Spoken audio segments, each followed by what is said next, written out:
Hello everyone, this is Reverend Squatch, and according to my wife, I am the world's strongest and nerdiest preacher. What do you think? Let's get into the video. Today we're talking about what would happen if you put the creatures from the 1998-1999 Godzilla the Animated Series into the monsterverse. Now, a lot of you people are kind of shaking your head like, nah, that wouldn't work at all. I mean, aren't they just too small? Not really. A lot of the creatures from that series are larger than the male Muto, Mothra, and Rodan. Now, smaller wingspan, but larger overall. The Godzilla from that is 198 feet tall, almost 200 feet. That's larger than Rodan.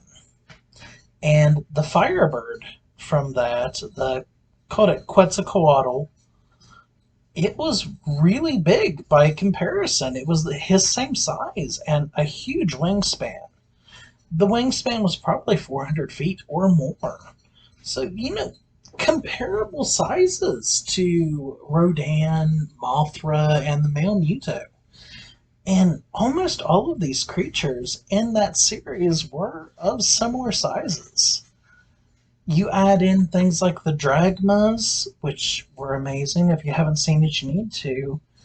Uh, the ants, the termites, bees. It could flesh out an ecosystem that's already a very interesting ecosystem. And it could give you a lot more titans in the smaller range. They're nowhere near the size of Behemoth or Methuselah or Tiamat or the larger titans, but they're big enough to actually make an impact. They're large enough to where it would flesh out more of a ecosystem for the titans, the in-between range. Especially some of the smaller ones, like the giant rats, would definitely flesh out a, hey, this is what they eat type of thing. What are your thoughts? Personally, I would love to see a more fleshed out ecosystem in the Hollow Earth, and that would be a great way to introduce them. Quetzalcoatl would definitely be a great antagonist in a solo Rodan film, just because of how fire resistant the creature is, and all of the designs are really interesting.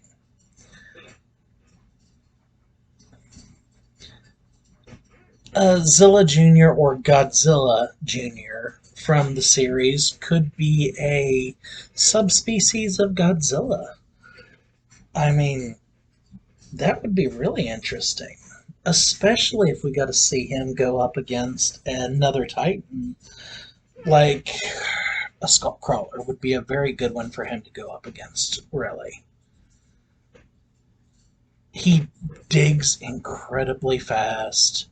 He's very agile for a Titan.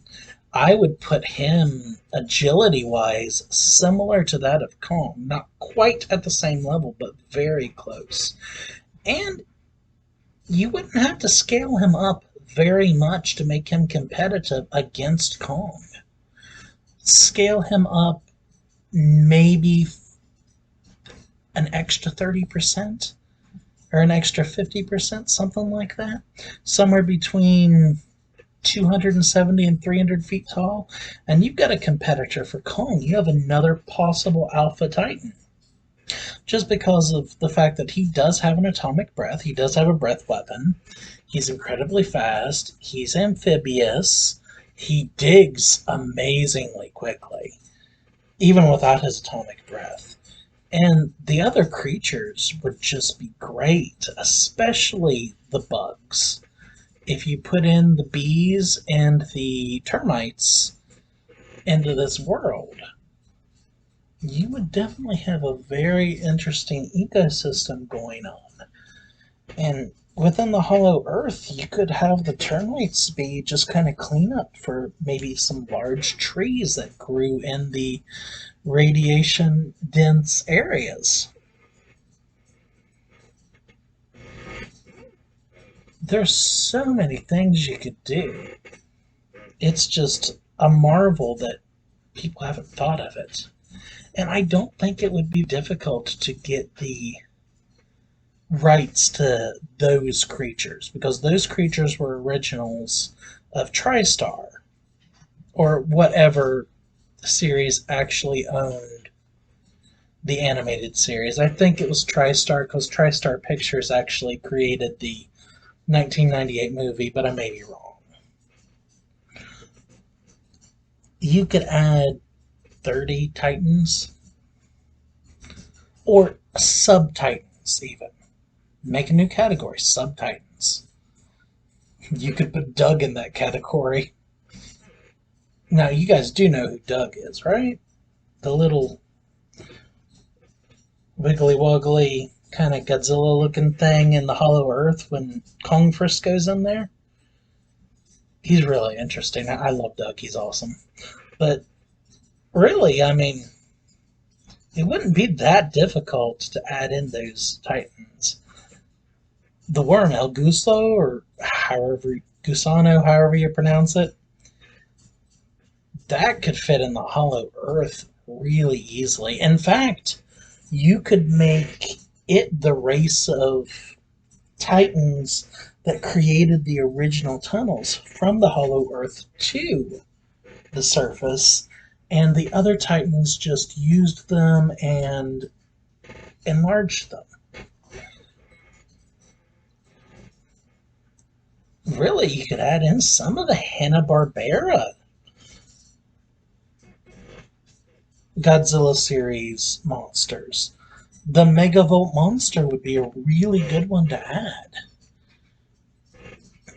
The Earth Eater, minus that stupid weakness it has, but the Earth Eater would be a really good one to add because it could be another explanation for the tunnels in between the Hollow Earth and the surface. What do you guys think?